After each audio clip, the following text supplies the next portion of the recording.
सत श्री अकाल। मैं तुहाडे नाल सुखविंदर सिंह, मेरे नाल सियासीवान डॉक्टर भीमिंदर सिंह मौजूद ने। अज असीं जिस विषय ते गलबात करांगे वो माफिया राज दे नाल जुड़िया है। वो माफिया जिहड़ा सियासत दे विच भी अपनी पूरी पकड़ रखदा, वो माफिया जिहड़ा आम लोकां दे विच रह के भी जिहदी पछाण लोकां नूं नहीं हुंदी, पर जदों खुलासे हुंदे ने तां पता लगदा है कि इहदे विच कौन-कौन लिप्त है। ਜਦੋਂ ਇੱਕ ਪਾਸੇ ਇੱਕ ਹਲਕੇ ਦੀ ਜ਼ਿੰਮੇਵਾਰੀ ਇੱਕ ਐਮਐਲਏ ਦੇ ਸਿਰ ਹੁੰਦੀ ਹੈ ਤਾਂ ਉਹ ਕਿਹਾ ਜਾਂਦਾ ਹੈ ਕਿ ਉਹਦੇ ਬਿਨਾ ਤਾਂ ਪੱਤਾ ਵੀ ਜਿਹੜਾ ਉਹ ਨਹੀਂ ਫੜਕ ਸਕਦਾ ਇੱਕ ਹਲਕੇ ਦੇ ਵਿੱਚ। ਪਰ ਇਹ ਕਿਸ ਤਰ੍ਹਾਂ ਹੋ ਸਕਦਾ ਕਿ ਐਮਐਲਏ ਹੋਵੇ, ਉੱਪਰ ਮੰਤਰੀ ਹੋਣ, ਸਰਕਾਰ ਚੱਲਦੀ ਹੋਵੇ ਤੇ ਥੱਲੇ ਸਾਰਾ ਕੁਝ ਉਵੇਂ ਜਿਵੇਂ ਚੱਲੇ ਜਿਵੇਂ ਮਾਫੀਆ ਰਾਜ ਚਾਹੁੰਦਾ।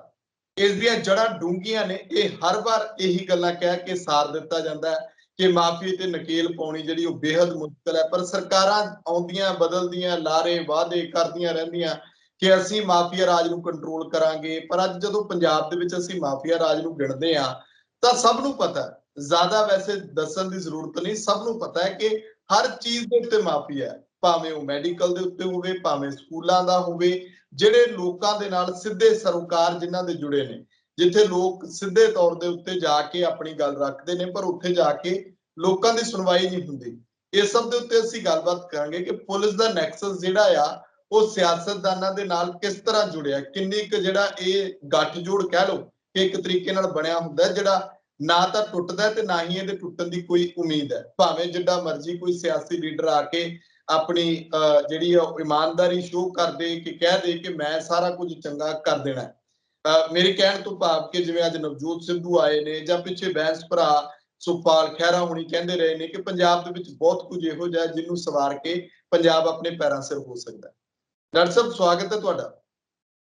बहुत बहुत शुक्रिया, मेहरबानी, धन्यवाद सुखविंदर जी। शुक्रिया। डॉक्टर साहब पिछले कुछ दिनों दे विच चर्चा रही कि हुण सिद्धू साहब आ गए, बादलों ਦੀਆਂ ਬੱਸਾਂ ਤੇ ਨਕੇਲ ਕਸਦੀ, ਕੁਝ ਹੋਰ ਬੱਸਾਂ ਜਿਹੜੀਆਂ ਇਸ ਦੇ ਵਿੱਚ ਸ਼ਾਮਲ ਕੀਤੀਆਂ ਗਈਆਂ, ਕਹਿੰਦੇ ਪਰਮਿਟ ਰੱਦ ਕਰ ਦਿੱਤੇ ਜਾਣੇ ਨੇ। ਪਰ ਮੈਂ ਸਵਾਲ ਉਦੋਂ ਵੀ ਚੁੱਕਿਆ ਸੀ, ਸਵਾਲ ਅੱਜ ਵੀ ਇਹੀ ਕਰਦਾ ਕਿ ਉਹਨਾਂ ਮੰਤਰੀਆਂ ਦਾ ਕੀ ਜਿਨ੍ਹਾਂ ਦੀ ਨੱਕ ਦੇ ਥੱਲੇ ਇਹ ਮਾਫੀਏ ਚੱਲਦੇ ਨੇ। ਮਾਫੀਆ ਭਾਵੇਂ ਉਹ ਟਰਾਂਸਪੋਰਟ ਦਾ ਹੋਵੇ, ਭਾਵੇਂ ਮਾਫੀਆ ਕੇਬਲ ਦਾ ਹੋਵੇ, ਭਾਵੇਂ ਮਾਫੀਆ ਜਿਹੜਾ ਉਹ ਮਾਈਨਿੰਗ ਦਾ ਹੋਵੇ, ਮੰਤਰੀ ਸਾਰਿਆਂ ਦੇ ਉੱਤੇ ਲੱਗੇ ਨੇ, ਫਿਰ ਵੀ ਮਾਫੀਆ ਚੱਲੀ ਜਾਂਦਾ। ਸੁਖਵਿੰਦਰ ਜੀ, ਜੇ ਤੁਸੀਂ ਮਾਫੀਏ ਦੀ ਗੱਲ ਕਰ ਰਹੇ ਹੋ ਤਾਂ ਮਾਫੀਏ ਨੂੰ ਸਮਝਣ ਦੇ ਲਈ ਇਹਦੀਆਂ ਜੜ੍ਹਾਂ ਨੂੰ ਸਮਝਣਾ ਪਏਗਾ।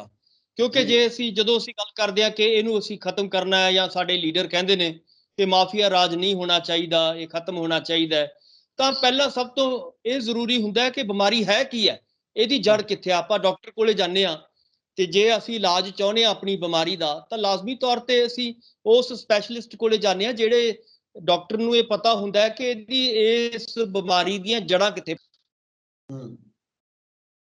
ਤੁਸੀਂ ਉਹਦਾ ਹੱਲ ਨਹੀਂ ਕਰ ਸਕਦੇ, ਉਹਦੀ ਦਵਾਈ ਨਹੀਂ ਦੇ ਸਕਦੇ। ਸੋ ਇਹੀ ਗੱਲ ਮਾਫੀਏ ਦੇ ਉੱਤੇ ਆਉਂਦੀ ਹੈ। ਜਦੋਂ ਅਸੀਂ ਮਾਫੀਏ ਦੀ ਗੱਲ ਜਿਹੜੀ ਤੁਸੀਂ ਕਰ ਰਹੇ ਹੋ ਕਿ ਅੱਜ ਮਾਫੀਆ, ਮੈਨੂੰ ਲੱਗਦਾ ਹੈ ਕਿ ਕੋਈ ਫੀਲਡ ਐਸਾ ਨਹੀਂ ਹੈ ਜਿਸ ਫੀਲਡ ਦੇ ਵਿੱਚ ਮਾਫੀਆ ਆਪਣੀ ਪੂਰੀ ਜਿਹੜੀ ਹੋਂਦ ਉਹਦੀ ਨਾ ਆਈ ਹੋਵੇ ਔਰ ਪੂਰਾ ਪ੍ਰਫੁੱਲਤ ਨਾ ਹੋ ਚੁੱਕਿਆ ਹੋਵੇ। ਮੈਨੂੰ ਲੱਗਦਾ ਕਿ ਬਿਲਕੁਲ ਐਗਜ਼ਾਸਟ ਹੋ ਚੁੱਕਿਆ ਇੱਕ ਕਿਸਮ ਦਾ ਮਾਫੀਆ ਰਾਜ ਹੈ ਇਸ ਵੇਲੇ। ਤੁਸੀਂ ਹਰ ਫੀਲਡ ਦੇ ਵਿੱਚ ਮੈਨੂੰ ਲੱਗਦਾ, ਜਿਵੇਂ ਤੁਸੀਂ ਐਜੂਕੇਸ਼ਨ ਦੀ ਗੱਲ ਕੀਤੀ ਹੈ, ਮੈਡੀਸਨ ਦੀ ਗੱਲ ਕੀਤੀ ਹੈ ਔਰ ਟਰਾਂਸਪੋਰਟ ਦੀ ਗੱਲ ਹੋ ਜੇ, ਮੈਨੂੰ ਲੱਗਦਾ ਹੈ ਕਿ ਜ਼ਿੰਦਗੀ ਦਾ ਕੋਈ ਪਹਿਲੂ ਐਸਾ ਨਹੀਂ ਹੈ ਜਿਸ ਦੇ ਵਿੱਚ ਮਾਫੀਆ ਰਾਜ ਦੀ ਕਾਇਮੀ ਨਾ ਹੋ ਚੁੱਕੀ ਹੋਵੇ। ਹੁਣ ਸਵਾਲ ਪੈਦਾ ਹੁੰਦਾ ਹੈ ਕਿ ਹੋਇਆ ਕਿਵੇਂ, ਇਹ ਇੱਥੋਂ ਤੱਕ ਪਹੁੰਚਿਆ ਕਿਵੇਂ। ਇਹਦੇ ਲਈ ਥੋੜਾ ਜਿਹਾ 1990 ਤੱਕ ਆਪਾਂ ਜਦੋਂ ਜਾਂਦੇ ਹਾਂ ਤਾਂ 90 ਤੱਕ ਜਿਹੜੀਆਂ ਸਰਕਾਰਾਂ ਹੁੰਦੀਆਂ ਸੀ, 90 ਤੋਂ ਪਹਿਲਾਂ, ਚਾਹੇ ਉਹ ਅਕਾਲੀ ਦਲ ਸੀ, ਚਾਹੇ ਬੀਜੇਪੀ ਸੀ, ਚਾਹੇ ਉਹਦੇ ਵਿੱਚ ਆਪਾਂ ਕਹਿ ਸਕਦੇ ਹਾਂ ਕਾਂਗਰਸ ਸੀ ਜਾਂ ਕੋਈ ਹੋਰ ਛੋਟੀਆਂ ਮੋਟੀਆਂ ਪਾਰਟੀਆਂ ਸੀਗੀਆਂ, ਉਹਨਾਂ ਦਾ ਸਾਰਾ ਫੋਕਸ ਕੀ ਹੁੰਦਾ ਸੀਗਾ ਕਿ ਪੰਜਾਬ ਦੇ ਮੁੱਦਿਆਂ ਦੇ ਉੱਤੇ ਲੜਿਆ ਜਾਏ।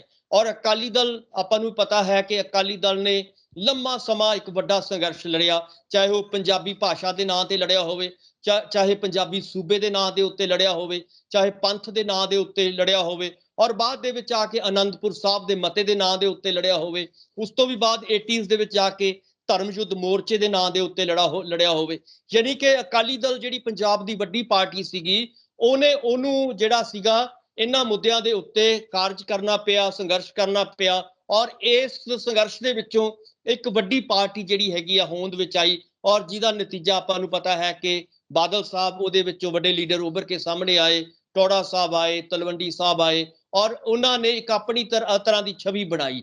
ਸੋ ਇਸੇ ਤਰ੍ਹਾਂ ਤੁਸੀਂ ਕਾਂਗਰਸ ਦੀ ਜਦੋਂ ਅਸੀਂ ਗੱਲ ਕਰਦੇ ਹਾਂ ਤਾਂ ਕਾਂਗਰਸ ਨੇ ਵੀ ਜਿਹੜਾ ਹੈਗਾ ਆਪਾਂ ਨੂੰ ਪਤਾ ਹੈ ਕਿ ਆਜ਼ਾਦੀ ਤੋਂ ਪਹਿਲਾਂ ਔਰ ਆਜ਼ਾਦੀ ਤੋਂ ਬਾਅਦ ਇਹਨਾਂ ਮੁੱਦਿਆਂ ਦੇ ਉੱਤੇ ਹੀ ਆਪਣੀ ਜਿਹੜੀ ਹੈਗੀ ਹੈ ਪੋਲਿਟਿਕਸ ਕੀਤੀ। ਇਸੇ ਤਰ੍ਹਾਂ ਬੀਜੇਪੀ ਤੁਸੀਂ ਦੇਖ ਲਓ, ਬੀਜੇਪੀ ਵੀ ਜਿਹੜੀ ਸੀਗੀ ਚਾਹੇ ਅੱਤਵਾਦ ਦਾ ਮੁੱਦਾ ਹੋਵੇ, ਚਾਹੇ ਹੋਰ ਜਿਹੜੇ ਪੰਜਾਬ ਦੇ ਜਾਂ ਹੋਰ ਇਦਾਂ ਦੇ ਭਾਸ਼ਾ ਨਾਲ ਸੰਬੰਧਿਤ ਮੁੱਦੇ ਹੋਣ, ਉਹਨਾਂ ਦੇ ਉੱਤੇ ਉਹਨਾਂ ਦੀ ਪੋਲਿਟਿਕਸ ਆਲੇ ਦੁਆਲੇ ਘੁੰਮਦੀ ਰਹੀ। ਪਰ 90 ਤੋਂ ਬਾਅਦ ਕੀ ਹੋਇਆ? 90 ਤੋਂ ਬਾਅਦ ਪੰਜਾਬ ਦੀ ਪੋਲਿਟਿਕਸ ਦੇ ਵਿੱਚ ਔਰ ਇੰਡੀਅਨ ਪੋਲਿਟਿਕਸ ਦੇ ਵਿੱਚ ਇੱਕ ਬੁਨਿਆਦੀ ਚੇਂਜ ਆਉਂਦੀ ਹੈ। ਉਹ ਬੁਨਿਆਦੀ ਚੇਂਜ ਆਉਂਦੀ ਹੈ ਕਿ ਪੋਲਿਟਿਕਸ ਨੂੰ ਦਾ ਅਪਰਾਧੀਕਰਨ ਕੀਤਾ ਜਾਏ। ਅਪਰਾਧ ਦਾ ਸਿਆਸੀਕਰਨ ਹੋਇਆ ਔਰ ਸਿਆਸਤ ਦਾ ਅਪਰਾਧੀਕਰਨ ਹੋਇਆ। ਇਹਦੇ ਨਾਲ 3M ਵਾਲੀ ਪੋਲਿਟਿਕਸ ਸਾਹਮਣੇ ਆਈ। 3M ਜਿਹਦੇ ਵਿੱਚ ਮਨੀ ਮਤਲਬ ਪੈਸੇ ਦੇ ਆਧਾਰਿਤ ਉਸ ਬਣੀ, ਸਾਰੇ ਮੁੱਦੇ ਛੱਡ ਕੇ ਪੈਸਾ ਕੇਂਦਰਿਤ ਹੋ ਗਿਆ। ਮਸਲ ਆਏ ਕਿ ਜਿਹਦੇ ਕੋਲੇ ਮੈਨ ਪਾਵਰ ਹੈ, ਮਸਲਸ ਨੇ, ਜਿਹਦੇ ਕੋਲੇ ਗੁੰਡੇ ਨੇ, ਉਹ ਤੁਸੀਂ ਗੁੰਡਾਗਰਦੀ ਨਾਲ ਤੁਸੀਂ ਵੋਟਾਂ ਪਵਾਓ ਔਰ ਗੁੰਡਾਗਰਦੀ ਕਰਕੇ ਤੁਸੀਂ ਲੋਕਾਂ ਦੇ ਉੱਤੇ ਆਪਣਾ ਪ੍ਰਭਾਵ ਛੱਡੋ ਤੇ ਇਦਾਂ ਮਤਲਬ ਆਪਣਾ ਸਾਰੀਆਂ ਚੀਜ਼ਾਂ ਨੂੰ ਕੰਟਰੋਲ ਕਰੋ। ਤੀਜਾ ਐਮ ਸੀ ਮਾਫੀਆ, ਕਿ ਹਰ ਚੀਜ਼ ਦੇ ਉੱਤੇ ਮਾਫੀਏ ਦਾ ਕੰਟਰੋਲ ਹੋਵੇ। ਯਾਨੀ ਕਿ ਮਾਫੀਏ ਦਾ ਮਤਲਬ ਹੈ ਕਿ ਇੱਕ ਕਿਸਮ ਦੀ ਜਿਹੜੀ ਹੈਗੀ ਹੈ ਗੁੰਡਿਆਂ ਦੇ ਰਾਹੀਂ ਸਾਰੀ ਚੀਜ਼ ਦੇ ਉੱਤੇ, ਬਿਜ਼ਨਸ ਦੇ ਉੱਤੇ, ਕੋਈ ਵੀ ਬਿਜ਼ਨਸ ਹੈ ਉਹਦੇ ਉੱਤੇ ਧੱਕੇ ਦੇ ਨਾਲ ਕਬਜ਼ਾ ਕਰ ਲੈਣਾ। ਸੋ ਇਹ ਤਿੰਨ ਦੇ ਉੱਤੇ ਸਾਡੀ ਸਿਆਸਤ ਘੁੰਮਣੀ ਸ਼ੁਰੂ ਹੋਈ 90 ਤੋਂ ਬਾਅਦ। ਉਹਦੇ ਨਾਲ ਕੀ ਹੋ ਗਿਆ? ਤੁਸੀਂ ਦੇਖੋਗੇ ਕਿ ਮੁੱਦੇ ਜਿਹੜੇ ਸੀਗੇ, ਕਿਸੇ ਵੇਲੇ ਜਿਹੜਾ ਅਕਾਲੀ ਦਲ ਸੀਗਾ ਪੰਥਕ ਪਾਰਟੀ ਕਹਾਉਂਦਾ ਸੀ ਆਪਣੇ ਆਪ ਨੂੰ, ਉਹਦੇ ਵਿੱਚ ਜਿਹੜੀ ਨਵੀਂ ਲੀਡਰਸ਼ਿਪ ਆਈ ਔਰ ਉਹਨਾਂ ਦੇ ਅਗਲੇ ਬੱਚੇ ਜਿਹੜੇ ਆਏ, ਨੌਜਵਾਨ ਜਿਹੜੇ ਆਏ, ਉਹਨਾਂ ਨੇ ਇਹਨਾਂ ਮੁੱਦਿਆਂ ਦੀ ਬਜਾਏ, ਪੰਜਾਬ ਦੇ ਬੁਨਿਆਦੀ ਮੁੱਦਿਆਂ ਦੀ ਬਜਾਏ ਸਾਰਾ ਦਾ ਜ਼ੋਰ ਜਿਹੜਾ ਸੀਗਾ ਮੈਨੇਜਮੈਂਟ ਤੇ ਲਾਇਆ ਕਿ ਚੋਣਾਂ ਨੂੰ ਮੈਨੇਜ ਕਿਵੇਂ ਕਰਨਾ ਹੈ, ਪੈਸਾ ਕਿਵੇਂ ਖਰਚਣਾ ਹੈ। ਔਰ ਇੱਥੋਂ ਲੈ ਕੇ ਤੁਸੀਂ ਅੱਜ ਪ੍ਰਸ਼ਾਂਤ ਕਿਸ਼ੋਰ ਤੱਕ ਦੇਖ ਲਓ। ਅੱਜ ਪ੍ਰਸ਼ਾਂਤ ਕਿਸ਼ੋਰ ਕਿਉਂ ਮੈਨੇਜ ਕਰ ਰਿਹਾ ਸਾਰੀਆਂ ਚੀਜ਼ਾਂ ਨੂੰ? ਕਿਉਂਕਿ ਉਹਨੂੰ ਲੱਗਦਾ ਹੈ ਕਿ ਜਿਹੜੀਆਂ ਚੋਣਾਂ ਨੇ ਉਹ ਮੁੱਦਿਆਂ ਦੇ ਉੱਤੇ ਨਹੀਂ ਲੜੀਆਂ ਜਾਂਦੀਆਂ, ਲੋਕਾਂ ਦੇ ਵਿਕਾਸ ਦੇ ਨਾਂ ਦੇ ਉੱਤੇ ਨਹੀਂ ਲੜੀਆਂ ਜਾਂਦੀਆਂ, ਸਗੋਂ ਉਹ ਮੈਨੇਜ ਹੋ ਸਕਦੀਆਂ ਨੇ। ਜਿਵੇਂ ਲੋਕ ਚਾਹੁੰਦੇ ਨੇ ਉਹਨਾਂ ਨੂੰ, ਲੋਕਾਂ ਨੂੰ ਸੁਪਨੇ ਵੰਡੋ, ਲੋਕਾਂ ਨੂੰ ਫਾਰਮ ਭਰਾਓ ਲੋਕਾਂ ਤੋਂ, ਜਿਵੇਂ ਆਪਾਂ ਨੂੰ ਵੀ ਪਤਾ ਹੈ। ਯਾਨੀ ਕਿ ਇਸ ਕਿਸਮ ਦੀ ਪੋਲਿਟਿਕਸ ਸਾਹਮਣੇ ਆਈ 90 ਤੋਂ ਬਾਅਦ। ਔਰ ਇਹਦੇ ਨਾਲ ਕੀ ਹੋ ਗਿਆ?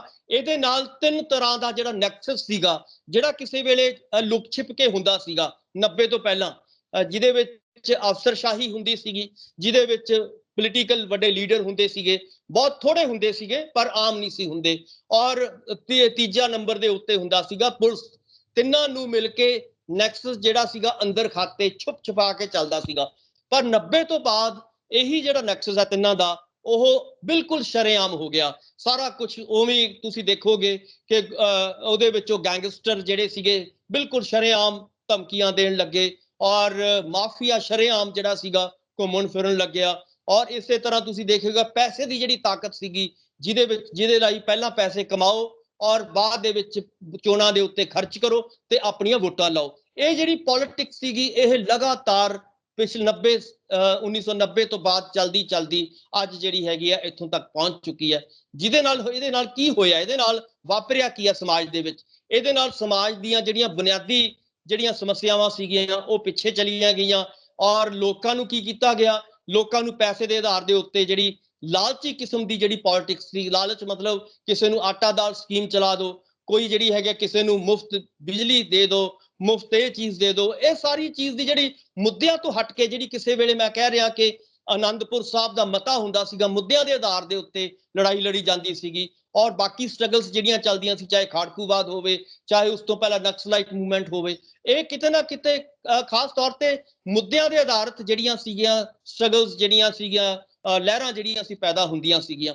ਪਰ 90 ਤੋਂ ਬਾਅਦ ਇਦਾਂ ਦੀ ਨਹੀਂ ਹੈ। ਛੋਟੀਆਂ ਜਿਹੜੀਆਂ ਸੀਗੀਆਂ ਲਹਿਰਾਂ ਰਹਿ ਗਈਆਂ, ਛੋਟੇ ਸੰਘਰਸ਼ ਰਹਿ ਗਏ ਔਰ ਆਪਣੇ ਆਪ ਇਹ ਛੋਟੇ ਥਾਵਾਂ ਦੇ ਉੱਤੇ ਫੈਲਦੇ ਗਏ। ਔਰ ਉਹਦੇ ਨਾਲ ਕਿਤੇ ਕੋਈ ਗੈਂਗਸਟਰ ਡਿਵੈਲਪ ਹੋ ਗਿਆ, ਕਿਤੇ ਕੋਈ ਮਾਫੀਆ ਕਾਇਮ ਹੋ ਗਿਆ, ਕਿਤੇ ਜਿਹੜੇ ਹੈਗੇ ਪੈਸੇ ਦੇ ਅੰਬਾਰ ਲੱਗਣੇ ਸ਼ੁਰੂ ਹੋ ਗਏ। ਤੁਸੀਂ ਦੇਖੋਗੇ ਕਿ ਇਹੀ ਜਿਹੜੇ ਪੰਥਕ ਪਾਰਟੀ ਆਪਣੇ ਆਪ ਨੂੰ ਕਹਾਉਂਦੀ ਸੀ ਅਕਾਲੀ ਦਲ, ਇਹਦਾ ਸਾਰਾ ਜਿਹੜਾ ਹੈਗਾ ਪੈਸੇ ਨੇ ਇਹਨੂੰ ਕੰਟਰੋਲ ਕਰ ਲਿਆ। ਔਰ ਪੈਸੇ ਦੇ ਰਾਹੀਂ ਸਾਰਾ ਕੁਝ ਅੱਜ ਤੁਸੀਂ ਦੇਖੋਗੇ ਟਿਕਟਾਂ ਤੋਂ ਲੈ ਕੇ ਜਿਹੜੀ ਵੀ ਛੋਟੀ ਤੋਂ ਲੈ ਕੇ ਵੱਡੀ ਪਦਵੀ ਤੱਕ ਉਹ ਸਾਰੀ ਤੁਹਾਡੇ ਕੋਲ ਕਿੰਨਾ ਕੁ ਪੈਸਾ ਹੈ ਤੁਸੀਂ ਉਹਦੇ ਹਿਸਾਬ ਨਾਲ ਤੁਹਾਨੂੰ ਹਿੱਸੇਦਾਰੀ ਮਿਲਦੀ ਹੈ। ਕੋਈ ਵੀ ਪਾਰਟੀ ਲੈ ਲਓ, ਚਾਹੇ ਇੱਥੋਂ ਤੱਕ ਕਿ ਤੁਸੀਂ ਆਮ ਆਦਮੀ ਪਾਰਟੀ ਤੋਂ ਲੈ ਕੇ ਅਕਾਲੀ ਦਲ, ਬੀਜੇਪੀ, ਕਾਂਗਰਸ ਤੱਕ ਜਿੰਨੀਆਂ ਵੀ ਟਿਕਟਾਂ ਮਿਲਦੀਆਂ ਨੇ ਜਾਂ ਉਹਨਾਂ ਦੇ ਵਿੱਚ ਅਹੁਦੇ ਮਿਲਦੇ ਨੇ, ਉਹ ਤੁਹਾਨੂੰ ਪੈਸਾ ਨਿਰਧਾਰਿਤ ਕਰਦਾ ਹੈ। ਉਹਨੂੰ ਮੁੱਦੇ ਨਿਰਧਾਰਿਤ ਨਹੀਂ ਕਰਦੇ ਕਿ ਕਿਹੜਾ ਬੰਦਾ ਮੁੱਦੇ ਚੁੱਕਦਾ ਹੈ, ਉਹਨੂੰ ਪੈਸਾ ਕਿ ਤੁਹਾਡੇ ਕੋਲ ਕਿੰਨਾ ਪੈਸਾ ਹੈ, ਤੁਹਾਡੇ ਪੈਸਾ ਕਿੱਥੋਂ ਆਏਗਾ। ਪੈਸਾ ਤੁਹਾਨੂੰ 2 ਨੰਬਰ ਤੋਂ ਆਏਗਾ, ਮਾਫੀਏ ਰਾਹੀਂ ਆਏਗਾ, ਮਸਲਸ ਦੇ ਰਾਹੀਂ ਆਏਗਾ। ਸੋ ਇਸ ਕਰਕੇ ਇਹਨਾਂ ਦੀ ਮਜਬੂਰੀ ਹੋਗੀ ਕਿ ਜੇ ਅਸੀਂ ਸਿਆਸਤ ਦੇ ਵਿੱਚ ਰਹਿਣਾ ਹੈ ਤੁਹਾਨੂੰ ਮਾਫੀਏ ਨਾਲ ਰਲਣਾ ਪਏਗਾ ਔਰ ਮਾਫੀਏ ਚੋਂ ਪੈਸਾ ਤੁਹਾਨੂੰ ਕਮਾ ਕੇ ਸਿਆਸਤ ਦੇ ਵਿੱਚ ਲਾਉਣਾ ਪਏਗਾ। ਸੋ ਇਹੀ ਕਾਰਨ ਹੈ ਕਿ ਲਗਾਤਾਰ ਇਹ ਸਾਰੀਆਂ ਚੀਜ਼ਾਂ ਵੱਧ ਰਹੀਆਂ ਨੇ। ਜੋ ਪੈਸੇ ਦੀ ਤਾਕਤ ਵੱਧ ਰਹੀ ਹੈ ਔਰ ਤਿਉਂ ਪੈਸਾ ਜਿਹੜਾ ਹੈਗਾ ਉਹਦਾ ਫੈਲਾਅ ਵੱਧ ਰਿਹਾ ਹੈ ਔਰ ਮਾਫੀਆ ਤੇਜ਼ੀ ਦੇ ਨਾਲ ਪ੍ਰਫੁੱਲਤ ਹੋ ਰਿਹਾ ਹੈ। ਔਰ ਤੁਸੀਂ ਦੇਖੋਗੇ ਕਿਸੇ ਵੇਲੇ ਬਹੁਤ ਛੋਟੇ ਖੇਤਰ ਦੇ ਵਿੱਚ ਮਾਫੀਆ ਪ੍ਰਫੁੱਲਤ ਸੀ, ਪਰ ਅੱਜ ਕੀ ਹੈ ਕਿ ਅੱਜ ਹਰ ਖੇਤਰ ਦੇ ਵਿੱਚ ਜਿਹੜਾ ਹੈਗਾ ਮਾਫੀਆ ਵੱਧ ਚੁੱਕਿਆ ਹੈ। ਔਰ ਮਾਫੀ ਦਾ ਵੱਡਾ ਕਾਰਨ ਹੈ ਕਿ ਉਹਨਾਂ ਦਾ ਤਿੰਨ ਧਿਰਾਂ ਦਾ ਨੈਕਸਸ ਹੈ ਔਰ ਤਿੰਨੋਂ ਧਿਰਾਂ ਇੱਕ ਦੂਜੇ ਨੂੰ ਬਚਾਉਂਦੀਆਂ ਨੇ, ਇੱਕ ਦੂਜੇ ਤੋਂ ਜਿਹੜਾ ਹੈਗਾ ਆਪਾਂ ਨੂੰ ਰਲ ਕੇ ਚੱਲਦੀਆਂ। ਆਪਾਂ ਨੂੰ ਵੀ ਪਤਾ ਹੈ ਪਿਛਲੇ ਦਿਨਾਂ ਦੇ ਵਿੱਚ ਤੁਸੀਂ ਦਰਸ਼ਨ ਬਰਾੜ ਹੋਰਾਂ ਦੇ ਬੇਟੇ ਦਾ ਤੁਸੀਂ ਇੰਟਰਵਿਊ ਸੁਣੋ, ਉਹ ਕਹਿੰਦਾ ਵੀ ਸਾਡਾ ਇੱਥੇ ਕੋਈ ਅਸੀਂ ਕਾਂਗਰਸੀ ਕੰਮ ਨਹੀਂ ਕਰ ਰਹੇ, ਇੱਥੇ ਅਕਾਲੀ ਦਲ ਦੇ ਬੰਦੇ ਵੀ ਕਰ ਰਹੇ ਨੇ, ਇੱਥੇ ਬਾਕੀ ਪਾਰਟੀਆਂ ਦੇ ਬੰਦੇ ਵੀ ਕਰ ਰਹੇ ਨੇ ਔਰ ਅੱਜ ਨਹੀਂ ਕਰਦੇ, ਪਿਛਲੇ ਲੰਮੇ ਸਮੇਂ ਤੋਂ ਕਰ ਰਹੇ ਨੇ। ਇਸੇ ਤਰ੍ਹਾਂ ਤੁਸੀਂ ਦੇਖੋਗੇ ਕਿ ਜਦੋਂ ਆਪਾਂ ਜਿਹੜਾ ਹੈਗਾ ਸੈਂਡ ਮਾਫੀਆ ਔਰ ਜਿਹੜਾ ਲੀਕੁਰ ਮਾਫੀਆ ਹੈ ਉਹਦੀਆਂ ਤੁਸੀਂ ਪਰਤਾਂ ਖੋਲੋਗੇ ਤਾਂ ਇਹੀ ਚੀਜ਼ਾਂ ਤੁਹਾਨੂੰ ਉੱਥੇ ਹਰ ਪਾਰਟੀ ਦੇ ਬੰਦੇ ਮਿਲਣਗੇ। ਇਸੇ ਤਰ੍ਹਾਂ ਤੁਸੀਂ ਜਦੋਂ ਨਸ਼ਿਆਂ ਦਾ ਮੁੱਦਾ ਉਠਾਓਗੇ, ਚਿੱਟੇ ਦਾ ਮੁੱਦਾ ਉਠਾਓਗੇ, ਉਹਦੇ ਵਿੱਚ ਵੀ ਹਰ ਪਾਰਟੀ ਦੇ ਤੁਹਾਨੂੰ ਬੰਦੇ ਜਿਹੜੇ ਨੇ ਉਹ ਮਿਲਣਗੇ। ਸੋ ਮੇਰਾ ਕਹਿਣ ਦਾ ਮਤਲਬ ਹੈ ਕਿ ਇੱਕ ਦੂਜੇ ਨੂੰ ਬਚਾਉਂਦੇ ਵੀ ਨੇ ਔਰ ਇੱਕ ਦੂਜੇ ਦੀ ਹੈਲਪ ਵੀ ਕਰਦੇ ਨੇ ਅੰਦਰ ਖਾਤੇ, ਤਾਂ ਹੀ ਜਿਹੜਾ ਹੈਗਾ ਇਹ ਮਾਫੀਆ ਚੱਲ ਰਿਹਾ ਔਰ ਇਸੇ ਲਈ ਖਤਮ ਨਹੀਂ ਹੋ ਰਿਹਾ।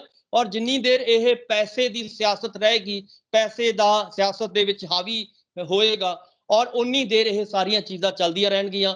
ਔਰ ਜਿੰਨੀ ਦੇਰ ਮੁੱਦਿਆਂ ਦੇ ਆਧਾਰਿਤ ਸਿਆਸਤ ਨਹੀਂ ਹੋਣੀ ਸ਼ੁਰੂ ਹੁੰਦੀ, ਜਿੰਨੀ ਦੇਰ ਪੰਜਾਬ ਦੇ ਅਸਲ ਮੁੱਦੇ ਕੀ ਨੇ, ਪੰਜਾਬ ਦੇ ਲੋਕਾਂ ਲਈ ਕਿਸ ਕਿਸਮ ਦਾ ਮਾਡਲ ਚਾਹੀਦਾ, ਚਾਹੇ ਉਹ ਪਾਣੀ ਦਾ ਮਾਡਲ ਹੈ, ਚਾਹੇ ਉਹ ਕਿਸਾਨੀ ਦਾ ਮਾਡਲ ਹੈ, ਚਾਹੇ ਉਹ ਨੌਜਵਾਨਾਂ ਦਾ ਮਾਡਲ ਹੈ, ਜਿੰਨੀ ਦੇਰ ਇਹਨਾਂ ਮੁੱਦਿਆਂ ਦੇ ਉੱਤੇ ਸਿਆਸਤ ਨਹੀਂ ਭਖਣੀ ਸ਼ੁਰੂ ਹੁੰਦੀ, ਉਨੀ ਦੇਰ ਇਹ ਮਾਫੀਆ ਰਾਜ ਕਾਇਮ ਰਹੇਗਾ, ਇਦਾਂ ਹੀ ਰਹੇਗਾ ਔਰ ਇਹਦੀ ਉਮਰ ਇਦਾਂ ਹੀ ਲੰਬੀ ਹੁੰਦੀ ਜਾਏਗੀ। ਔਰ ਇਸ ਕਰਕੇ ਇਸ ਵੇਲੇ ਸਭ ਤੋਂ ਜ਼ਿਆਦਾ ਬੁਨਿਆਦੀ ਲੋੜ ਹੈ ਕਿ ਇਹ ਮਾਫੀਆ ਰਾਜ ਦੀ ਖਤਮ ਕਰਕੇ ਮੁੱਦਿਆਂ ਦੇ ਆਧਾਰਿਤ ਜਿਹੜੀ ਹੈਗੀ ਹੈ ਉਹ ਲੜਾਈ ਲੜੀ ਜਾਏ। ਉਦਾਂ ਦੀ ਸਿਆਸਤ ਅੱਗੇ ਹੋਣੀ ਚਾਹੀਦੀ ਹੈ ਔਰ ਜੇਕਰ ਮੁੱਦੇ ਇੰਪੋਰਟੈਂਟ ਹੋਣਗੇ ਤਾਂ ਲਾਜ਼ਮੀ ਤੌਰ ਤੇ ਮਾਫੀਏ ਦੇ ਉੱਤੇ ਬਾਅਦ ਦੇ ਵਿੱਚ ਜਿਹੜਾ ਹੈਗਾ ਨੱਥ ਪਾਈ ਜਾ ਸਕਦੀ ਹੈ, ਅਦਰਵਾਈਜ਼ ਨਹੀਂ ਹੋਏਗਾ, ਅਦਰਵਾਈਜ਼ ਇਦਾਂ ਹੀ ਇਹ ਚੱਲਦਾ ਰਹੇਗਾ। ਸੁਖਿੰਦਰ ਜੀ ਬਿਲਕੁਲ ਬਿਲਕੁਲ ਡਾਕਟਰ ਸਾਹਿਬ, ਇੱਥੇ ਹੈਰਾਨਗੀ ਦੀ ਗੱਲ ਇਹ ਆ ਕਿ ਜਦੋਂ ਸਾਰਾ ਕੁਝ, ਜਿਵੇਂ ਮੈਂ ਪਹਿਲਾਂ ਵੀ ਕਿਹਾ ਕਿ ਮੰਤਰੀਆਂ ਸੰਤਰੀਆਂ ਦੀ ਜ਼ਿੰਮੇਵਾਰੀ ਜਿਹੜੀ ਉਹ ਤੈਅ ਕਿਉਂ ਨਹੀਂ ਕੀਤੀ ਜਾਂਦੀ। ਉੱਪਰ ਮੁੱਖ ਮੰਤਰੀ ਸਾਹਿਬ ਬੈਠੇ ਨੇ, ਗ੍ਰਹਿ ਮੰਤਰਾਲਾ ਆਪਣੀ ਮੁੱਠੀ 'ਚ ਰੱਖਦੇ ਨੇ, ਜਦੋਂ ਸਾਰੀ ਪੁਲਿਸ ਉਹਨਾਂ ਦੇ ਅੰਡਰ ਹੈ ਗ੍ਰਹਿ ਮੰਤਰਾਲੇ ਦੇ, ਤਾਂ ਉੱਥੇ ਵੀ ਜ਼ਿੰਮੇਵਾਰੀ ਤੈਅ ਨਹੀਂ ਹੁੰਦੀ। ਜੇ ਪੁਲਿਸ ਦੇ ਵਿੱਚ ਭ੍ਰਿਸ਼ਟਾਚਾਰ ਹੈ ਜਾਂ ਪੁਲਿਸ ਤੇ ਨਸ਼ਾ ਤਸਕਰ ਜਿਹੜੇ ਉਹ ਰਲੇ ਹੋਏ ਨੇ, ਜਾਂ ਕਿਤੇ ਨਸ਼ਾ ਤਸਕਰਾਂ ਨੂੰ ਨਹੀਂ ਦੱਬਿਆ ਜਾਂਦਾ, ਜਾਂ ਕਿਤੇ ਨਿੱਕੀਆਂ ਮੋਟੀਆਂ ਫੈਕਟਰੀਆਂ ਫੜ ਲਈਆਂ ਸ਼ਰਾਬ ਦੀਆਂ, ਉੱਥੇ ਨਹੀਂ ਜ਼ਿੰਮੇਵਾਰੀ ਤੈਅ ਹੁੰਦੀ ਕਿਸੇ ਦੀ। ਮਾੜਾ ਮੋਟਾ ਕਿਤੇ ਨਾ ਕਿਤੇ ਗੋਂਗਲੂਆਂ ਤੋਂ ਮਿੱਟੀ ਝਾੜਨ ਵਾਲੀ ਗੱਲ ਹੋ ਜਾਂਦੀ ਹੈ। ਸੁਖਵਿੰਦਰ ਜੀ, ਆਪਾਂ ਇਹ ਗੱਲ ਕਰ ਰਹੇ ਹਾਂ ਵੀ ਜਿਹੜਾ ਬੰਦਾ ਬਿਮਾਰੀ ਪੈਦਾ ਕਰਦਾ ਹੈ ਅਸੀਂ ਉਹਨੂੰ ਕਹਿੰਦੇ ਕਿ ਇਹ ਇਲਾਜ ਕਿਉਂ ਨਹੀਂ ਕਰਦਾ। ਸੋ ਮੈਂ ਇਹੀ ਤਾਂ ਗੱਲ ਕਹਿ ਰਿਹਾ ਨਾ ਵੀ ਆਪਾਂ ਕਿਹਦੇ ਤੋਂ ਮੰਗ ਕਰ ਰਹੇ ਹਾਂ ਕਿ ਪੋਲੀਟੀਸ਼ੀਅਨਸ ਤੋਂ ਮੰਗ ਕਰ ਰਹੇ ਹਾਂ ਨਾ, ਕਿ ਅਸੀਂ ਮੁੱਖ ਮੰਤਰੀ ਤੋਂ ਮੰਗ ਕਰ ਰਹੇ ਹਾਂ, ਪੋਲਿਟਿਕਸ ਤੋਂ ਜਿਹੜੇ ਪੋਲੀਟੀਸ਼ੀਅਨਸ ਨੇ, ਮਿਨਿਸਟਰ ਸਾਹਿਬਾਨ ਨੇ, ਉਹਨਾਂ ਤੋਂ ਮੰਗ ਕਰ ਰਹੇ ਹਾਂ ਕਿ ਭਾਈ ਤੁਸੀਂ ਮਾਫੀਏ ਦੇ ਉੱਤੇ ਨੱਥ ਪਾਓ। ਇਹੀ ਤਾਂ ਮੈਂ ਕਹਿ ਰਿਹਾ ਕਿ ਉਹ ਤਾਂ ਆਪ ਭਾਗੀਦਾਰ ਨੇ। ਕਿ ਮੈਂ ਇਹੀ ਗੱਲ ਜਿਹੜੀ ਸਮਝਣ ਵਾਲੀ ਹੈ ਕਿ ਇਹਦੇ ਵਿੱਚ ਪੋਲੀਟੀਸ਼ੀਅਨਸ ਨੇ, ਇਹਦੇ ਵਿੱਚ ਅਫਸਰਸ਼ਾਹੀ ਹੈ ਉੱਪਰਲੇ ਲੈਵਲ ਦੀ, ਇਹਦੇ ਵਿੱਚ ਉੱਪਰਲੇ ਲੈਵਲ ਦੀ ਜਿਹੜੀ ਪੁਲਿਸ ਹੈ ਔਰ ਇਹ ਸਾਰੇ ਰਲ ਮਿਲ ਕੇ ਹੀ ਜਿਹੜੇ ਨੇ ਕੰਮ ਧੰਦਾ ਜਿਹੜੇ ਚਲਾ ਰਹੇ ਨੇ।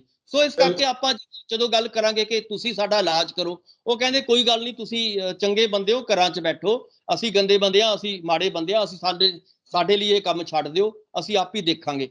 ਸੋ ਅਸੀਂ ਉਹਨਾਂ ਤੋਂ ਗਲਤ ਲੋਕਾਂ ਤੋਂ ਠੀਕ ਹੋਣ ਦੀ ਜਿਹੜੀ ਹੈਗੀ ਆ ਮੰਗ ਕਰ ਰਹੇ ਹਾਂ। ਇਸੇ ਕਰਕੇ ਇਹ ਸਮੱਸਿਆ ਉੱਥੇ ਆਉਂਦੀ ਹੈ ਸੁਖਿੰਦਰ ਜੀ।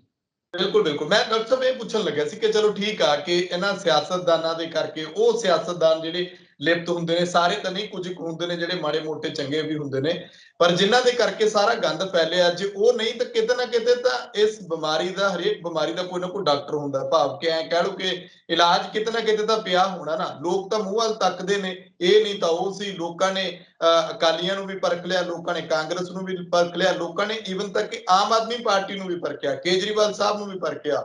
ਹੁਣ 2022 ਦੀ ਇਲੈਕਸ਼ਨ ਆ ਗਈ, ਲੋਕ ਕਹਿੰਦੇ ਹੋਰ ਕਿਹਨੂੰ ਕਿਹਨੂੰ ਪਰਖੀਏ ਅਸੀਂ ਪੰਜਾਬ ਦੇ ਲਈ। ਸੁਖਵਿੰਦਰ ਜੀ ਦੇਖੋ, ਇਹਦਾ ਹੱਲ, ਜਿੱਥੋਂ ਤੱਕ ਹੱਲ ਦੀ ਗੱਲ ਹੈ, ਹੱਲ ਵੀ ਸਿਆਸਤ ਦੇ ਵਿੱਚੋਂ ਹੀ ਨਿਕਲਣਾ ਹੈ, ਕਿਉਂਕਿ ਜਿੱਥੋਂ ਬਿਮਾਰੀ ਦੀ ਜੜ ਹੈ ਉਹਦੇ ਵਿੱਚ ਹੀ ਤੁਹਾਡਾ ਹੱਲ ਪਿਆ। ਔਰ ਇਸ ਕਰਕੇ ਜਿੰਨੀ ਦੇਰ ਸਿਆਸਤ, ਇਮਾਨਦਾਰ ਸਿਆਸਤ ਅੱਗੇ ਨਹੀਂ ਆਏਗੀ, ਉਨੀ ਦੇਰ ਇਸ ਬਿਮਾਰੀ ਦਾ ਹੱਲ ਨਹੀਂ ਹੋਏਗਾ। ਪਹਿਲੀ ਗੱਲ ਤਾਂ ਇਹ ਬਿਲਕੁਲ ਸਾਨੂੰ ਸਮਝ ਲੈਣੀ ਚਾਹੀਦੀ ਹੈ। ਔਰ ਹੁਣ ਸਵਾਲ ਪੈਦਾ ਹੁੰਦਾ ਹੈ ਕਿ ਇਮਾਨਦਾਰ ਕਿੱਥੋਂ ਲੈ ਕੇ ਆਈਏ ਲੋਕ। ਇਮਾਨਦਾਰੀ ਜਿਹੜੀ ਹੁੰਦੀ ਹੈ ਹੌਲੀ ਹੌਲੀ ਸੰਘਰਸ਼ਾਂ ਦੇ ਵਿੱਚੋਂ ਪੈਦਾ ਹੁੰਦੀ ਹੈ। ਫੋਰ ਐਗਜ਼ਾਮਪਲ ਅੱਜ ਪੰਜਾਬ ਦੇ ਵਿੱਚ ਔਰ ਪੂਰੇ ਹਿੰਦੁਸਤਾਨ ਦੇ ਵਿੱਚ ਕਿਸਾਨੀ ਦਾ ਸੰਘਰਸ਼ ਚੱਲ ਰਿਹਾ ਹੈ। ਅੱਜ ਤੋਂ ਸਾਲ ਪਹਿਲਾਂ ਤੁਸੀਂ ਇਹ ਲੀਡਰ, ਤੁਹਾਨੂੰ ਪਤਾ ਨਹੀਂ ਹੋਏਗਾ ਕਿ ਇਹ ਲੀਡਰ ਜਿਹੜੇ ਨੇ ਇਸ ਕਿਸਮ ਦੇ ਲੀਡਰ ਨੇ, ਔਰ ਚਾਹੇ ਕਿਸਾਨੀ ਦੇ ਵਿੱਚੋਂ ਅੱਜ ਜਿਹੜੇ ਲੀਡਰ ਸਾਹਮਣੇ ਆ ਰਹੇ ਨੇ ਇਹ ਬਿਲਕੁਲ ਇਮਾਨਦਾਰ ਲੀਡਰ ਨੇ। ਜੇਕਰ ਇਦਾਂ ਦੇ ਲੋਕਾਂ ਨੂੰ ਤੁਸੀਂ ਅੱਗੇ ਲੈ ਕੇ ਆਓਗੇ, ਔਰ ਬੇਸ਼ੱਕ ਬਾਕੀ ਪਾਰਟੀਆਂ ਦੇ ਵਿੱਚੋਂ ਵੀ ਜਿਹੜੇ ਇਮਾਨਦਾਰ ਲੋਕ, ਜੇ ਕੋਈ ਥਰਡ ਫਰੰਟ ਬਣਦਾ ਹੈ ਕਿਸੇ ਵੀ ਪਾਰਟੀ ਦਾ, ਤਾਂ ਲਾਜ਼ਮੀ ਤੌਰ ਤੇ ਇਹਦੇ ਵਿੱਚ ਹੱਲ ਨਿਕਲਣਾ ਬਹੁਤ ਜਾਇਜ਼ ਹੈ। ਇਹ ਨਹੀਂ ਹੈ ਕਿ ਕੋਈ ਇਹਦਾ ਕੋਈ ਅਸੰਭਵ ਹੈ ਹੱਲ ਨਿਕਲਣਾ। ਬਹੁਤ ਇੱਕ ਕਿੱਡੀ ਕੁ ਬਿਮਾਰੀ ਹੈ ਕਿ ਇਹ ਮਤਲਬ ਇਹਦਾ ਹੱਲ ਹੀ ਨਹੀਂ ਹੋ ਸਕਦਾ। ਇਹਦਾ ਹੱਲ ਰਾਤਾਂ, ਇੱਕੋ ਰਾਤ ਦੇ ਵਿੱਚ ਹੋ ਸਕਦਾ ਹੈ। ਉਹ ਤਾਂ ਹੋਏਗਾ ਜੇਕਰ ਇਮਾਨਦਾਰੀ ਦੇ ਨਾਲ ਕੋਈ ਸੱਚੀ ਸੁੱਚੀ ਸਰਕਾਰ, ਸੱਚੀ ਨੀਤ ਵਾਲੀ ਜਿਹੜੀ ਸਰਕਾਰ ਹੈ ਉਹ ਆਏਗੀ, ਤਾਂ ਇਹਦਾ ਹੱਲ ਕਰ ਸਕਦੀ ਹੈ। ਜੇਕਰ ਆਪਾਂ ਉਹੀ ਬੰਦੇ ਚਿਹਰੇ ਬਦਲ ਕੇ ਚੁਣੀ ਜਾਵਾਂਗੇ ਕਿ ਇੱਕ ਪਾਰਟੀ ਨੂੰ ਪਹਿਲਾਂ ਸਮਾਂ ਦੇਤਾ 5 ਸਾਲ, ਫਿਰ ਅਗਲੇ 5 ਸਾਲ ਦੂਜੀ ਪਾਰਟੀ, ਔਰ ਪੱਗਾਂ ਦੇ ਰੰਗ ਬਦਲਦੇ ਜਾਣਗੇ, ਬੰਦੇ ਉਹੀ ਰਹਿਣਗੇ, ਤਾਂ ਇਹਦੇ ਨਾਲ ਕੋਈ ਬਹੁਤੀਆਂ ਸੰਭਾਵਨਾਵਾਂ ਨਜ਼ਰ ਨਹੀਂ ਆਉਣਗੀਆਂ। ਹਾਂ, ਪਰ ਹੱਲ ਜ਼ਰੂਰ ਹੈ। ਹੱਲ ਉਹੀ ਹੈ ਕਿ ਸਾਨੂੰ ਇਮਾਨਦਾਰ ਔਰ ਚੰਗੀ ਛਵੀ ਵਾਲੇ, ਚੰਗੀ ਪਾਰਟੀ ਵਾਲੇ, ਇਮਾਨਦਾਰ ਪਾਰਟੀ ਜਿਹੜੀ ਹੋਏਗੀ ਇਹ ਲੋਕ ਡਿਸਾਈਡ ਕਰਨਗੇ। ਇਹਦੇ 'ਚ ਆਪਾਂ ਕੁਝ ਨਹੀਂ ਕਰ ਸਕਦੇ। ਜਿਵੇਂ ਹੁਣ ਕਿਸਾਨਾਂ ਦਾ ਮੋਰਚਾ ਉੱਠਿਆ, ਕਿਸਾਨਾਂ ਦਾ ਸੰਘਰਸ਼ ਪੈਦਾ ਹੋਇਆ, ਇਸੇ ਤਰ੍ਹਾਂ ਦੇ ਸੰਘਰਸ਼ਾਂ ਦੇ ਵਿੱਚੋਂ ਚੀਜ਼ਾਂ ਨਿਕਲ ਸਕਦੀਆਂ ਨੇ। ਕੋਈ ਇਹਦੇ 'ਚ ਵੱਡੀ ਗੱਲ ਨਹੀਂ, ਕਿਉਂਕਿ ਪੰਜਾਬ ਹਮੇਸ਼ਾ ਹੀ ਸੰਘਰਸ਼ਾਂ ਦੀ ਧਰਤੀ ਰਿਹਾ ਹੈ। ਇੱਥੇ ਬਹੁਤ ਵੱਡੇ ਵੱਡੇ ਸੰਘਰਸ਼ ਲੜੇ ਗਏ ਨੇ। ਸਿੱਖ ਇਨਕਲਾਬ ਤੋਂ ਲੈ ਕੇ ਤੁਸੀਂ ਦੇਖੋਗੇ ਕਿ ਗਦਰ ਪਾਰਟੀ ਮੂਵਮੈਂਟ, ਆਜ਼ਾਦੀ ਦੀ ਲਹਿਰ, ਸ਼ਹੀਦ ਆਜ਼ਮ ਭਗਤ ਸਿੰਘ, ਸ਼ਹੀਦ ਕਰਤਾਰ ਸਿੰਘ ਸਰਾਭਾ, ਊਧਮ ਸਿੰਘ, ਠੀਕ ਹੈ ਨਾ, ਇਹ ਪਤਾ ਹੀ ਨਹੀਂ ਕਿਹੜੇ ਕਿਹੜੇ ਆਪਾਂ ਹੁਣ ਨਾਮ ਲਈਏ ਕਿ ਉਹਨਾਂ ਦੇ ਏਡੇ ਵੱਡੇ ਸ਼ਹੀਦ ਇੱਥੇ ਹੋਏ ਨੇ। ਜੇ ਉਹ ਸ਼ਹੀਦਾਂ ਦੀ ਧਰਤੀ ਹੈ ਪੰਜਾਬ, ਤਾਂ ਇਹ ਏਡੇ ਜਿਹੜੇ ਨੇ ਇੰਨੇ ਕੁ ਮਾਫੀਏ ਨੂੰ ਕੰਟਰੋਲ ਕਰਨਾ ਇਹਦੇ ਲਈ ਕੋਈ ਬਹੁਤੀ ਵੱਡੀ ਗੱਲ ਨਹੀਂ ਹੈ। ਹਾਂ, ਪਰ ਚੇਤਨਾ ਦੀ ਲੋੜ ਹੈ, ਸੰਘਰਸ਼ ਦੀ ਲੋੜ ਹੈ, ਔਰ ਇਕੱਠੇ ਹੋ ਕੇ ਜਿਹੜਾ ਹੈਗਾ ਏਕਤਾ ਤੇ ਸੰਘਰਸ਼ ਜਿਹੜਾ ਹੈਗਾ, ਜਿੰਨੀ ਦੇਰ ਆਪਾਂ ਨਹੀਂ ਕਰਾਂਗੇ ਉਨੀ ਦੇਰ ਇਹ ਮਾਫੀਆ ਰਾਜ ਕਾਇਮ ਰਹੇਗਾ। ਇਸੇ ਤਰ੍ਹਾਂ ਲੁੱਟ ਖਸੁੱਟ ਚੱਲਦੀ ਰਹੇਗੀ। ਇਸੇ ਤਰ੍ਹਾਂ ਜਿਹੜੀਆਂ ਨੇ ਇੱਕ ਦੂਜੇ ਨੂੰ ਇਹ ਲੋਕ ਜਿਹੜੇ ਨੇ ਉਹਨਾਂ ਦੀ ਹੈਲਪ ਕਰਦੇ ਰਹਿਣਗੇ, ਸਹਾਇਤਾ ਕਰਦੇ ਰਹਿਣਗੇ, ਔਰ ਉਹਨਾਂ ਨੂੰ ਬਚਾਉਂਦੇ ਰਹਿਣਗੇ, ਕਾਨੂੰਨ ਦੇ ਰਾਹੀਂ ਬਚਾਉਂਦੇ ਰਹਿਣਗੇ, ਔਰ ਆਪਣੀਆਂ ਬਾਕੀ ਚੀਜ਼ਾਂ ਦੇ ਰਾਹੀਂ। ਹਰ ਹਰਕਤ ਜਿਹੜੀ ਇਹਨਾਂ ਦੀ ਹੁੰਦੀ ਹੈ ਉਹ ਇੱਕ ਦੂਜੇ ਨੂੰ ਬਚਾਉਣ ਦੀ ਆ। ਤੁਸੀਂ ਦੇਖੋਗੇ ਕਿ ਨੀਤ ਔਰ ਨੀਤੀ ਦੇ ਵਿੱਚ ਫਰਕ ਆਪਾਂ ਨੂੰ ਸਾਫ਼ ਦਿਖਾਈ ਦੇ ਰਿਹਾ ਹੈ। ਔਰ ਜਿੰਨੀ ਦੇਰ ਨੀਤ ਔਰ ਨੀਤੀ ਦੇ ਵਿੱਚ ਫਰਕ ਰਹੇਗਾ, ਔਰ ਤੁਹਾਡੀ ਕਥਨੀ ਤੇ ਕਰਨੀ ਦੇ ਵਿੱਚ ਫਰਕ ਰਹੇਗਾ, ਉਨੀ ਦੇਰ ਇਹ ਸਾਰੀਆਂ ਚੀਜ਼ਾਂ ਇਦਾਂ ਹੀ ਚੱਲਦੀਆਂ ਰਹਿਣਗੀਆਂ। ਇਹ ਲੋਕ ਜਿਹੜੇ ਨੇ ਇਦਾਂ ਹੀ ਫਾਇਦਾ ਉਠਾਉਂਦੇ ਰਹਿਣਗੇ ਲੋਕਾਂ ਦੇ ਭੋਲੇਪਨ ਦਾ। ਸੋ ਇਸ ਕਰਕੇ ਮੈਨੂੰ ਲੱਗਦਾ ਹੈ ਕਿ ਜਿਸ ਤਰ੍ਹਾਂ ਕਿਸਾਨੀ ਦਾ ਸੰਘਰਸ਼ ਪੈਦਾ ਹੋਇਆ ਪੰਜਾਬ ਦੀ ਇਸ ਸਰਜ਼ਮੀਨ ਦੇ ਵਿੱਚੋਂ, ਉਸੇ ਤਰ੍ਹਾਂ ਮਾਫੀਆ ਦੇ ਵਿਰੋਧ ਦੇ ਵਿੱਚ ਵੀ ਜਿਹੜਾ ਹੈਗਾ ਇੱਕ ਵੱਡਾ ਸੰਘਰਸ਼ ਪੈਦਾ ਹੋਏਗਾ। ਇਹਦੀਆਂ ਸੰਭਾਵਨਾਵਾਂ ਸਾਨੂੰ ਰੱਖਣੀਆਂ ਚਾਹੀਦੀਆਂ ਨੇ। ਜੀ ਸੁਖਵਿੰਦਰ ਜੀ, ਸ਼ੁਕਰੀਆ ਡਾਕਟਰ ਸਾਹਿਬ, ਧੰਨਵਾਦ ਸਾਨੂੰ ਸਮਾਂ ਦੇਣ ਲਈ। ਬਹੁਤ ਬਹੁਤ ਮਿਹਰਬਾਨੀ, ਸ਼ੁਕਰੀਆ, ਧੰਨਵਾਦ।